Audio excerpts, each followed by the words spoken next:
நக்கீர தேவநாயனார் அருளிச் செய்த பெருந்தேவ பாணி அடிகள் 6 முதல் 10 வரை.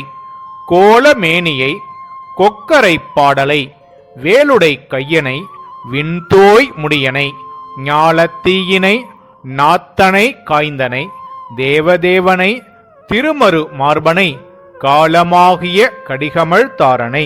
இதன் பொருள், அழகிய திருமேனியை உடையவனாக இருக்கின்றாய், சங்கு போன்று இசையோடு பாடும் வல்லமை உடையவனாக இருக்கின்றாய், சூலத்தை ஏந்திய கையினை உடையவனாக இருக்கின்றாய், விண்ணில் தோய்கின்ற முடியை உடையவனாக இருக்கின்றாய், நாத்தனை என்பதில் தன் என்பது சாரியை, எனவே நாவை காய்ந்தவனாக இருக்கின்றாய், தேவர்களுக்கெல்லாம் தேவனாக இருக்கின்றாய், திருமாலாகி இருக்கின்றாய், காலத்தையே மனம் பொருந்திய மாலையாக கொண்டுள்ளாய் என்பது இப்பாடல் வரிகளின் பொருளாகும்.